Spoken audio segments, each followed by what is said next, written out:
우리에게 한결같은 은혜 또 사랑과 평강 주시는 우리 하나님의 손길이 예배하시는 여러분의 삶에 그리고 방송으로 또 함께 하시는 우리 여러분의 삶에 충만하시기를 주님의 이름으로 축원합니다.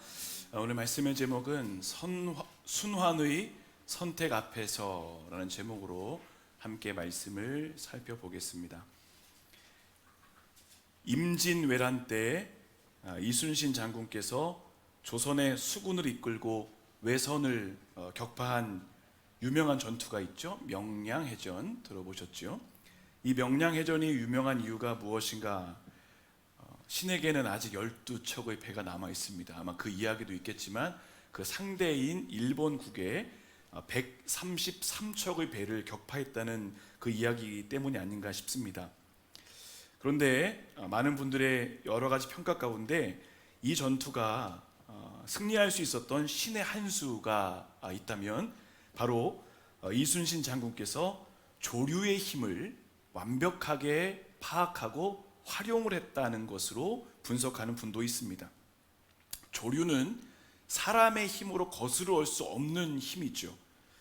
그런데 그 흐름을 잘 활용을 하니까, 힘이라는 것을 잘 활용하니까 역사의 길이 남을 만한 전쟁으로 기억이 되더라는 거죠. 최근에는 이 조류의 힘을 이용해서 에너지를 생산한다고도 합니다. 엄청난 힘인데요, 이 힘을 잘 다루면 유익이 되지만 이 힘을 잘못 다루면 반대로 재앙이 되더라는 겁니다. 여러분, 이것이 우리 삶에도 비슷하게 적용이 되는 것 같습니다. 우리 사회에도, 우리 삶에도 큰 흐름이라는 것들이 있는데 그 흐름을 잘 활용하는 사람은 그 삶이 선하게 이끌어져 갈 수 있습니다. 우리가 지난 몇 년 동안에 코로나 때문에 고생 많이 했잖아요. 다들 힘들다라는 말들을 많이 했는데 여러분 그거 아십니까? 다들 힘들다고 하는데 그 중에도 사업이 잘 되는 사람이 있고 대박나는 사람이 있고 소위 성공하는 사람들도 있더라는 겁니다. 똑같은 환경의 삶인데 그 삶을 내가 어떻게 이끌어가는가에 따라서 방향이 결정되고 상황에 따라서 결론이 나더라는 겁니다. 그런데 반대로 그 순환의 흐름을 잘못 활용하면 악순환으로 이어지는 경우도 있습니다. 대표적인 것들이 아마 연예인들 가운데 이렇게 추락하는 삶을 살아가는 사람들이 아닐까 싶어요. 엄청 잘 나가던 선순환으로 막 가던 사람이 일순간에 어떤 잘못된 선택으로 인해서 그 삶이 악순환으로 변해가는 과정도 있죠. 자, 그런데요, 이런 흐름이 우리 일생에만 있는 것이 아니라 사회에만 있는 게 아니라 신앙에도 있더라는 거예요. 신앙에도. 어려움 중에도 신앙의 선순환을 만들어가는 사람들이 있습니다. 성경의 대표적인 사람이 아마 요셉이 아닌가 싶습니다. 요셉이 형들에게 속아서 이집트의 노예로 팔려가죠. 거기서 죄인까지 됩니다. 자, 세상의 흐름으로 요셉을 보면 악순환이에요. 그런데 요셉의 인생이 악순환의 인생에서 어떻게 바뀝니까? 하나님이 함께 하시니 선순환의 인생으로 바뀌어져요. 자, 그런 반면 선순환을 악순환으로 바꿔가는 사람도 있어요. 대표적인 사람이 사울 왕이죠. 하나님이 높이 세우셔서 그 인생을 선순환으로 이끌어 주셨는데 그 궤도를 일순간에 벗어나서 악순환의 인생이 되게 되죠. 여러분, 이렇게 우리의 신앙에도 한순간에 순환이 바뀌어지는 경우가 있습니다.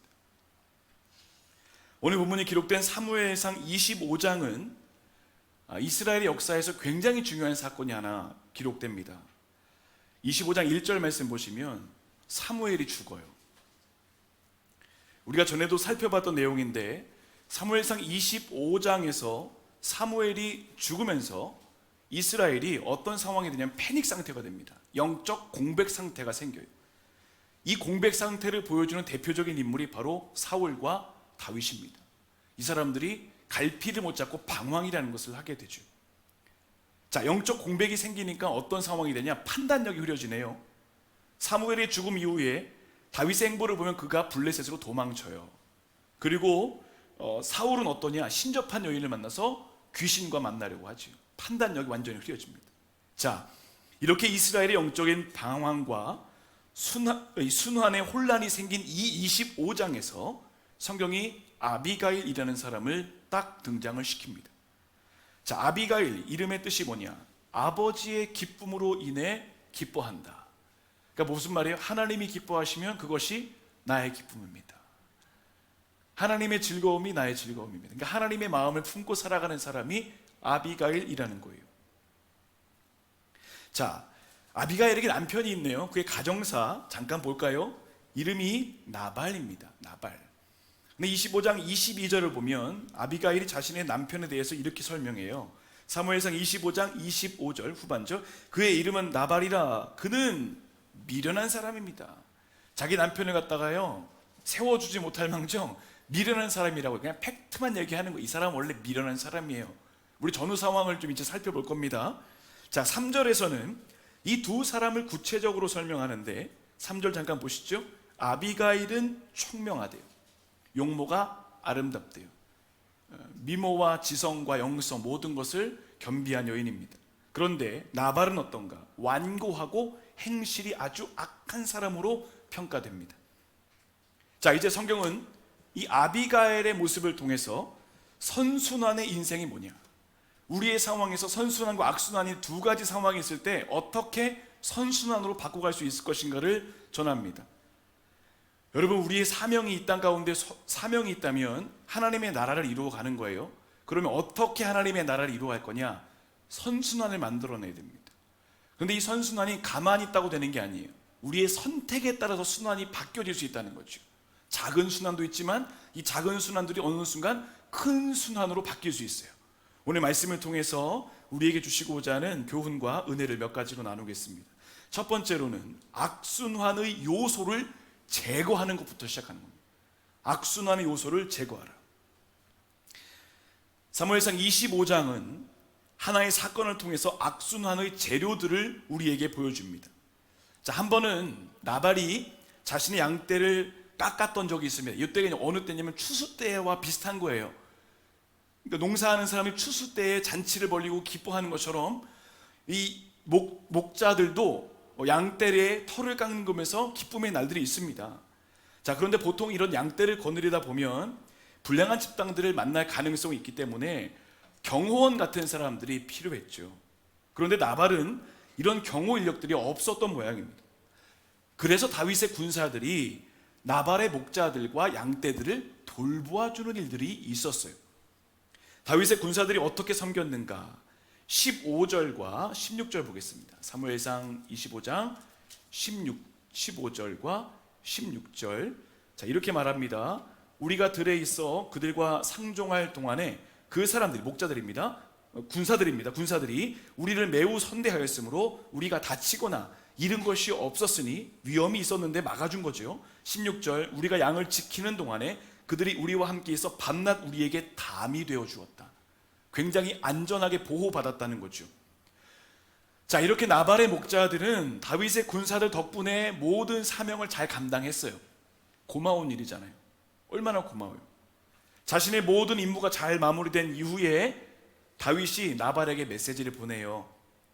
편지를 보냅니다. 친애하는 나발에게, 얼마 전 당신의 목자들과 양떼들을 우리의 군사들이 돌봐줘서 안전하게 모든 작업이 잘 끝났다는 소식을 내가 들었습니다. 그 소식을 들으니 나도 참 기쁘고 즐겁네요. 당신의 가정과 사업에 하나님이 함께 하시기를 기도합니다. 인지상정이라고 당신의 것 가운데 좀 풍요한 것들이 있다면 좀 우리와 함께 더불어 나누었으면 좋겠는데 어떨까요? 여러분, 이런 편지를 받으시면 어떻게 반응하시겠어요? 사람이라면, 그렇죠? 그러면 조금이라도 정성을 표하지 않겠습니까? 그런데 나발이 어떻게 반응하는가 볼까요? 자, 어떻게 이런 사람이 있나 싶어요. 10절입니다. 나발이 다윗의 사원들에게 말하죠. 이르되, 야, 다윗이 누구냐? 이게 일단 시작부터 굉장히 비꼬였어요. 다윗이 누구냐? 알고도 이야기하는 거예요. 알고도. 그 다음 뭐라고 얘기해요? 야, 요즘 들어보니까 주인에게서 억지로 도망치는 종놈들이 있다더라.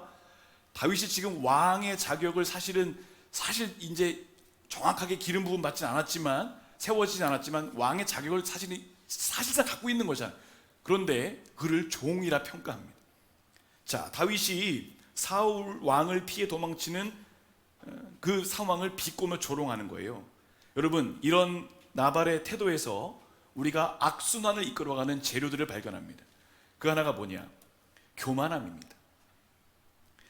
자, 5절에서 다윗의 군사들에게 하는 말, 내 이름으로 그에게 문안하라. 다윗이 뭐라고 하면 내 이름으로 그에게 문안하라. 지금 다윗은 이스라엘의 구원자로서 하나님이 세워두신 사람이에요. 명성과 권위가 있다는 거예요. 그런데 그가 하는 말이 뭡니까? 10절, 요즘에 각기 주인에게서 떠나는 종놈들이 있구나. 다윗을 노예의 하나로 전락시켜 버렸습니다. 이 교만함들이 사용되면요, 악순환이 흘러가요. 관계가 좋아질 수가 없어요. 또 하나, 무정함입니다. 오늘 나발은 다윗을 통해 자신의 이득을 취할 줄만 알았지. 도움 받았잖아요. 좋은 거 누렸잖아요. 그런데 은혜에 대한 고마움이 1도 없는 거예요. 아주 당연한 거예요. 여러분, 신앙생활도 마찬가지입니다. 하나님이 우리에게 많은 은혜를 주셨는데 내가 그것을 당연하게 여기는 순간부터 그거는 선순환이 아니라 악순환의 재료가 될 수밖에 없습니다. 무정함. 또 하나가 있죠. 욕심입니다. 욕심. 자, 11절에서 보여주는 나발의 표현을 잠깐 보시죠. 철저하게 자기중심적이에요. 뭐라고 합니까? 내 떡과 내 물 다 내 거라는 거죠. 내 거. 굉장히 어린아이적인 표현입니다. 내 거. 보통 유목민에게는 양털을 깎는 것이 아까 말씀드린 것처럼 농민들의 추수와 같은 개념입니다. 그래서 그런 날에는 축제가 열리죠. 그러면서 더불어 뭐냐면 나그네를 도와주는 게 그들의 미덕이었어요. 어젠가 극한 직업 TV 잠깐 보니까 인도의 그 사원에서 사람들에게 음식 제공하는 이야기가 나왔거든요. 새벽 5시부터 몇만 톤의 음식들을 만드는지 모르겠어요. 수많은 사람들의 음식을 주는데 그냥 다 주는 거예요. 다 그냥 주는 거예요. 그 음식을 만들기 위해 투입되는 사람이 100명 정도. 하루 12시간씩 일하면서 아침 8시 끼니를 맞춰주는 순례객들을 대접하는 거죠.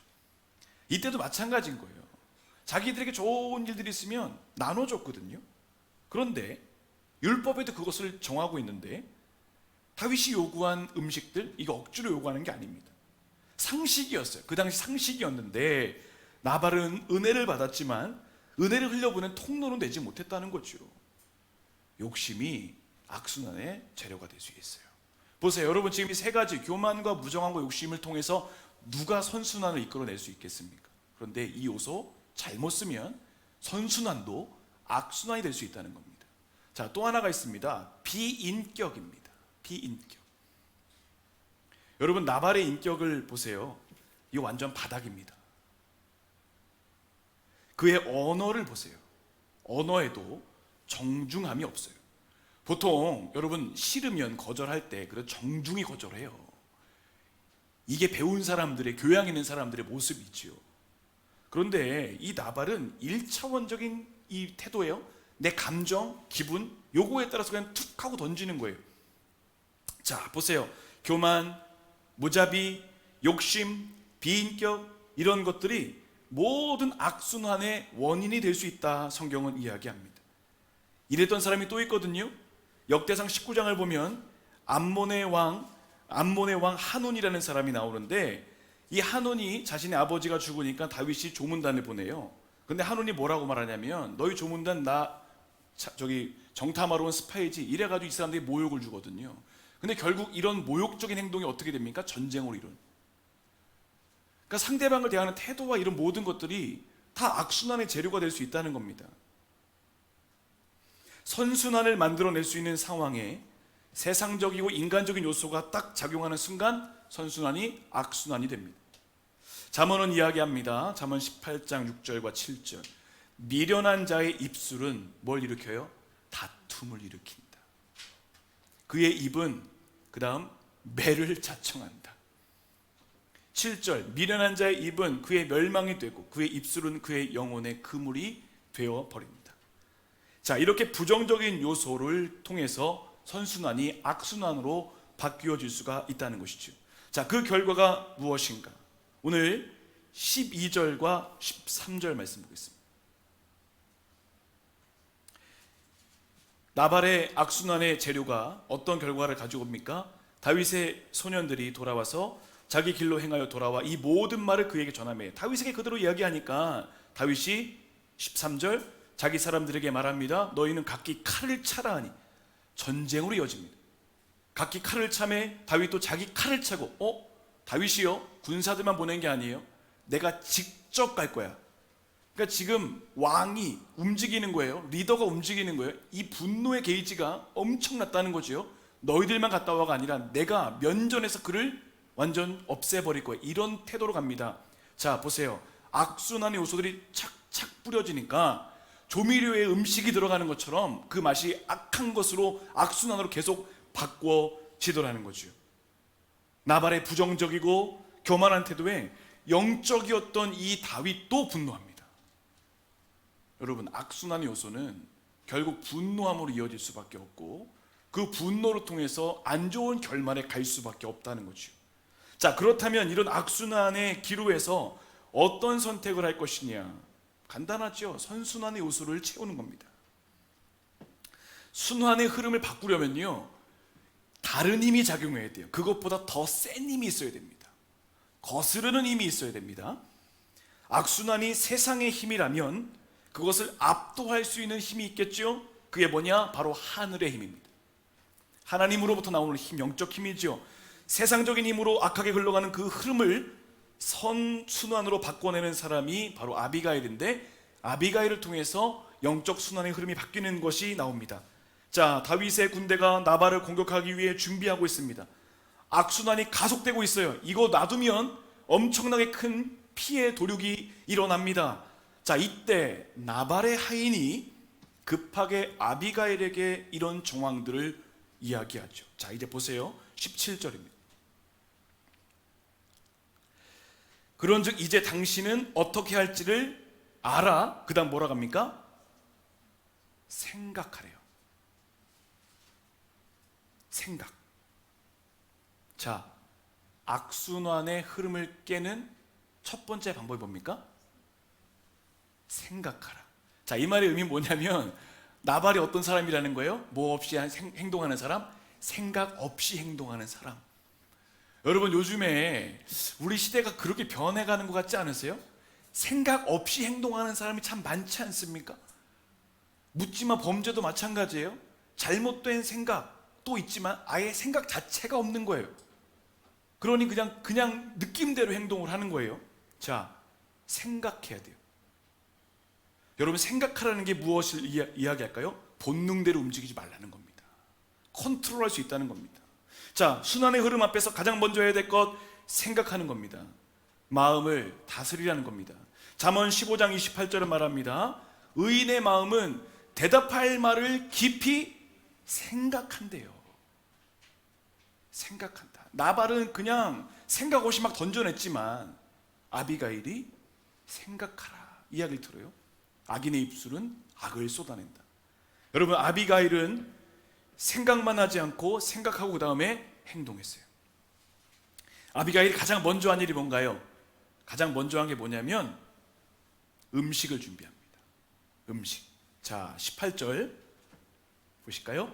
떡 200덩이와 포도주 2가죽 부대와 또 양 5마리와 볶은 곡식 5세아와 건포도 100송이와 무화과 뭉치 200개를 준비합니다. 자, 몇 가지 종류냐면 6가지 종류의 음식을 준비한 거예요.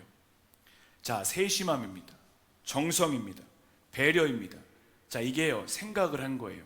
지금 다윗의 상황이 어떠한가? 다윗의 입장을 생각해보고 우리 집안의 입장을 생각해보고 여러 가지를 생각해보고 지금 음식들을 풍성히 준비한 거예요. 그냥 대충 야, 배달의 민족 시켜, 이게 아니에요. 모든 종들에게 음식을 잘 준비하게 한 거예요. 정성을 담은 거예요. 대충 뭐 시켜 먹으라는 게 아닙니다. 잠언에서 이런 말 하더라고요. 사람의 선물은 그의 길을 넓게 하며 또 존귀한 자 앞으로 그를 인도해 간다. 지금 아비가일을 준비한 게 바로 이거예요. 이런 거예요. 잘 준비되어진 거예요. 지금 순환을 바꿔내는 모습이 보이세요? 지금 악순환이 지금 발동에 걸렸잖아요. 그런데 이거를 계속 바꿔가는 거예요. 그의 행동 하나하나가. 그 출발이 뭐라고 했습니까? 생각한 거. 생각하고 행동하는 거. 자, 아비가일이 아주 지혜로운 여인이라는 것이 드러나는 모습이 바로 여기 있습니다.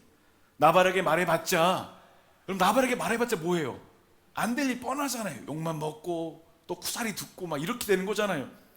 오히려 상황을 더 악화시킬 수 있으니 불필요한 말은 차단시키는 거예요.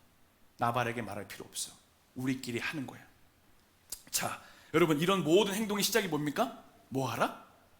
생각하라. 생각. 여러분, 생각해야 돼요. 우리 생각해야 돼요. 생각하면서 살아야 돼요. 모든 상황들을 바라볼 수 있는 생각이 있어야 돼요. 그러면 아비가일의 생각을 어떻게 해석할 수 있는가? 그걸 바로 우리가 기도한다고 볼 수 있죠. 아비가일이요, 그냥 생각만 했다가 아니라 그의 마음이 뭡니까? 하나님의 기쁨이 나의 기쁨인 사람인데 기도한 거죠. 여러분, 모든 아이디어는 어디서 나오는 거예요? 기도할 때 나오는 거예요. 선순환을 바꾸어낼 수 있는 요소들은 기도의 자리에서 나온다는 거죠. 기도의 자리에서 하나님이 주시는 지혜를 받아서 반응할 때 선순환의 요소를 사용할 수 있어요. 자, 이제 악순환의 흐름을 바꾸는 이 아비가일의 모습을 보겠습니다. 그 하나가 뭐냐? 겸손함입니다. 겸손함. 아이고, 겸손함. 죄송합니다. 자, 겸손함부터 볼게요. 자, 23절 볼까요? 23절. 아비가일이 다윗을 만나요. 결국에 만납니다. 다윗을 보고 어떻게 행동합니까? 급히 나귀 위에서 내려. 이거 태도입니다. 태도예요. 급히 나귀 위에서 내려 다윗 앞에 어떻게 해요? 엎드려 그의 얼굴을 땅에 대니라. 악순환을 바꿔내는 엄청나게 큰 힘이 뭐냐? 겸손함이라는 거죠. 겸손함. 나발과는 정반대의 반응이 나옵니다. 어쩌면 이런 생각도 해봐요. 야, 아비가일이 어떤 이런 성품을 가지고 있었을까 보면 그 남편에게 아마 훈련과 단련을 받은 게 아닌가 싶습니다. 워낙 센 사람이니까, 완고한 사람이니까 해봤자 안 되니까 하나님이 그를 겸손함의 성품으로 바꾸어 주신 것이 아닌가라는 생각을 해봅니다. 어거스틴이 이야기했죠. 그리스도인의 첫 번째 덕목은 겸손이다. 두 번째도 겸손이고 세 번째도 겸손이다. 겸손. 여러분, 겸손하면요, 어떤 악순환의 흐름도 바꾸어낼 수 있어요. 이따가도 말씀을 또 드리겠습니다. 두 번째가 뭐냐면 희생입니다. 희생. 자, 24절 볼까요? 24절. 그가 다윗의 발에 엎드려 이르되 내 주여 원하건대 이 죄악을 나 곧 내게로 돌리시고 나한테 달래요. 나발에게 화가 갈 걸 저에게 주세요. 이러잖아요. 희생 아니면 안 됩니다. 내가 희생할게요. 내가 받을게요. 이 말입니다. 자신과 자신의 남편과 모든 종들의 생명을 구하기 위해 땅에 엎드리기를 주저하지 않았어요. 자, 28절로 가보시죠. 주의 여종의 허물을 용서해 주십시오. 사실 남편 거잖아요. 남편이 용서를 구해야 되잖아요. 그런데 아내가 구해요. 여호와께서 반드시 내 주를 위하여 든든한 집을 세워줄 것입니다. 당신이 모욕당한 것 그거 다 잘못한 거예요. 당신은 온전한 왕이 될 겁니다. 이는 내 주께서 여호와의 싸움을 싸우시며 내 주의 일생에 내 주에게서 악한 일을 찾을 수 없음입니다. 잘못은 나발이 했는데 고개는 아비가일을 숙이고 있습니다. 여러분, 이게 당연한 태도이처럼 보이지만 희생의 마음이 없으면 절대로 이 일들을 감당할 수 없는 거죠. 희생하는 마음. 여러분, 희생하면 순환을 바꿀 수 있어요. 이게 진짜로 그래요. 희생하면 바꿀 수 있어요. 제가 예전에 캠프 사역할 때 교회학교 아이들 데리고 캠프를 한 10여 년 전에 사역했거든요. 근데 하다 보면 이렇게 야근 사람도 있어요. 이제 연합을 하다 보니까 저랑 잘 안 맞는 사람도 있고. 근데 이 야근 사람들 어떻게 하냐면 남을 잘 이용해요. 그러니까 자기 순서인데 이거 누가 좀 해주면 자기 편하잖아요. 그럼 꼭 저한테 얘기를 하거든요. 그럼 제가 어떻게 할 거야? 비슷한 거예요. 제가 나도 싫어 하면 이게 악순환으로 가는 거예요. 그래 내가 할게. 뭐 1시간 덜 자면 되지. 내가 좀 더 하면 되지. 그럼 순환이 바뀌어요. 진짜 바뀌어요. 근데 한 번에 저도 똑같이 튕겨봤거든요. 근데 순환이 악순환으로 가더라고요. 결국엔 관계라는 것이 그렇게 되더라고요. 여러분, 희생이라는 게 그냥 희생하면 되지가 아니라 내 소중한 시간과 삶을 내어주는 건데 그게 엄청 어려운 일이거든요. 아비갈도 마찬가지잖아요. 내가 희생한다는 게 쉬운 일이 아닌데 그 일들을 감당해요. 그러니 순환이 바뀌어버립니다. 자, 또 하나의 모습이 있습니다. 하나님을 의식하는 거예요. 하나님을 의식하는 사람은 순환을 바꿔낼 수 있습니다. 자, 26절 보겠습니다. 내 주여 여호와께서 살아계심을 두고 맹세하노니 내 주도 살아계시거니와 내 주의 손으로 피를 흘려 친히 보복하시는 일을 여호와께서 막으셨습니다. 하나님을 계속 생각하게 하잖아요. 이제 내 주의 원수들과 내 주를 해하려는 하는 자들은 나발과 같이 되기를 원합니다. 여러분, 우리가 이 부분에서 확실하게 알게 되는 내용이 있죠. 아비가일은 하나님을 경외하는 사람이었다는 겁니다. 다른 말로 하면 항상 깨어서 하나님의 음성을 듣고 살아가는 인생이 되었다는 것이죠. 자, 이렇게 하나님을 경외하며 기도하며 반응한 아비가일을 통해서 이런 겸손함과 자기 희생과 하나님을 의식하는 모습을 통해서 순환이 바뀌어지게 됩니다. 어떻게 바뀌어지게 되는가? 다윗의 마음이 풀어지죠. 자, 감정으로도 가는 거예요. 감정. 아비가일이 감정으로 갔더니 감정이 악순환이 됐지요. 그런데 나발이 그렇게 했더니 근데 아비가일이 또 푸니까 감정으로 먼저 풀리는 거예요. 자, 32절입니다. 오늘 본문입니다.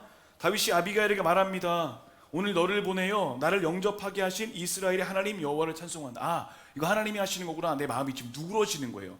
평화의 메시지를 전하지요. 33절, 또 내 지혜를 칭찬할지며 또 내게 복이 있을지로다. 오늘 내가 피를 흘릴 것과 친히 복수하는 것을 네가 막았구나. 악순환을 막았어요. 겸손한 태도, 희생하는 정신, 하나님을 의식하는 이 모든 것들이 악순환을 막았다는 거죠. 39절 볼까요? 결국 나발이 어떻게 돼요? 죽어요. 하나님이 다루셔서. 자, 나발이 죽었다 함을 다윗이 듣고 이르되 나발에게 당한 나의 모욕을 하나님이 갚아주신 거예요. 종으로 악한 일을 하지 않게 하신 여호와를 찬송한다. 이게 무슨 말입니까? 내가 감정대로 했다면 또 악순환이고 사람의 일로 끝나는데, 내가 아비가일의 선순환의 그 흐름을 만났더니 내가 멈추게 되고 그 선순환이 생명을 살리게 되고 하나님의 영광이 드러나게 되더라. 여러분, 선순환은 분명히 일어납니다. 자, 그런데 이렇게 순환의 흐름을 바꾸는 것이 얼마나 어렵습니까? 그러면 우리 삶에서 이런 선순환을 어떻게 만들 수 있을까요? 이제 선순환 만들어야 되잖아요. 우리가 만들어야 되잖아요. 중요한 건 이거 붙잡고 버티는 겁니다. 끝까지 포기하지 않고 가는 거예요. 계속 끝까지 가는 거예요. 끝까지 가면 돼요. 선순환의 요소를 계속 사용하는 겁니다. 계속. 저항이 있거든요. 근데 포기하지 않고 계속 사용하는 겁니다. 대표적인 사람들이 가나안의 12정탐꾼 가운데 2명이겠지요. 10명은 부정적인 이야기를 했지만 여호수아와 갈렙은 선순환의 요소를 끝까지 사용해요. 계속 사용해요. 결국에는 하나님의 뜻대로 그게 되지요. 요나단이 자신의 군사와 더불어 블레셋을 공격할 때 어떤 말을 하는가? 사무엘상 14장 6절은 이야기합니다. 요나단이 자기의 무기를 든 소년에게 말합니다. 우리가 이 할례 받지 않은 자들에게로 건너가자. 여호와께서 우리를 위하여 일하실까 하노라. 여호와의 구원은 사람이 많고 적음에 달려있지 않다. 많은 사람들이 만들지 않더라도, 많은 사람들이 악순환으로 간다 할지라도 단 2사람이 선순환의 힘을 가지고 끝까지 계속 가면 결국에는, 당장이 아니더라도 결국에는 그 선순환을 만들어낼 수 있다는 거죠. 지치지 않아야 돼요. 포기하지 않아야 돼요. 다윗도 골리앗과 맞설 때 이야기하죠. 다윗이 블레셋 사람에게 이르되 너는 칼과 창과 단창으로 내게 나오지만 나는 만군의 여호와 이름, 네가 모욕하는 이스라엘 군대의 이름으로, 하나님의 이름으로 너에게 나간다. 모든 사람 다 악순환으로 가는 그 상황에서도 다윗만큼은 선순환의 힘을 포기하지 않고 계속 썼거든요. 그러니 결과가 달라지더라는 겁니다. 자, 문제는 무엇인가? 이제 악순환의 이 상황 앞에서 우리는 어떤 순환을 만들어낼 것인가 선택하는 거예요. 악순환의 선택은 너무 쉽죠. 그냥 내 느낌대로 감정대로 반응하면 돼요. 그러나 선순환의 에너지는 정말 힘들어요. 내가 치열하게 싸우지 않으면 안 돼요. 열심을 내지 않으면 안 돼요. 여러분, 악순환의 힘의 특징이 뭐냐면 전염력이 크다는 겁니다. 이스라엘이 광야에서 보여준 반응이 뭐냐? 한두 사람의 원망과 불평이 삽시간에 이스라엘 전체를 덮어버렸잖아요. 여러분, 순환에도 힘이 있습니다. 선순환은 중요한 포인트입니다. 포기하지 않아야 돼요. 내가 끝까지 선순환의 요소를 놓지 않겠다라고 하는 이 다짐이 우리 가운데 있고, 계속해서 그 요소를 사용할 때 순환의 흐름을 바꾸어낼 수 있죠. 갈라디아서 6장 9절은 이야기합니다. 우리가 선을 행하되 낙심하지 마라. 낙심하지 말지니 포기하지 아니하면 때가 이름에 거둘 것이다. 여러분, 선순환의 요소를 사용하는 사람이 많아지면 분명히 선순환이 크게 일어날 수 있습니다. 시간은 조금 걸릴 수도 있겠죠. 그렇지만 흐름은 분명히 바뀌어질 수 있습니다. 여러분, 우리가 이 땅에 하나님의 나라를 이루어야 된다는 사명을 가지고 살아가잖아요. 이 땅에도 많은 순환이 있을 겁니다. 여러분, 지금 일터에도 아마 어떤 하나의 큰 순환이 있을 거예요. 흐름들이 있을 거예요. 그 흐름을 한번 잘 보세요. 이 흐름이 살리는 흐름인가, 죽이는 흐름인가? 그럼 이 죽이는 흐름을 어떻게 살리는 흐름으로 바꾸어 갈 것인가? 그건 내가 끝까지 견디고 살리는 흐름을 계속 요소를 사용해야 돼요. 그럴 때 하나님의 나라가 이루어지는 역사가 나타나죠. 자, 이제 새로운 한 달을 시작합니다. 어떤 흐름을 만들어내시겠습니까? 이제 내일부터 또 일터 가시는 분도 계시고, 또 여러 가지 삶의 현장에서 여러 가지 만남도 있을 것이고 약속도 있을 것이고, 그럼 나는 과연 어떤 흐름을 만들어내는, 어떤 흐름을 주도하는 사람이 될 것인가? 선순환인가? 악순환인가? 여러분, 순환은 분명히 내가 선택하는 것에 따라서 바뀌어질 수 있습니다. 어떤 요소를 사용할 것인가? 이번 한 주간 선순환의 요소 잘 한번 생각해 보셔요. 내가 제거해야 될 악순환의 요소는 무엇인가? 그리고 내가 사용해야 될 선순환의 요소는 무엇인가? 다시 한번 확인하시면서 하나님의 은혜 안에서 믿음으로 승리하는 거룩한 삶이 되시기를 우리 주님의 이름으로 간절히 축원합니다.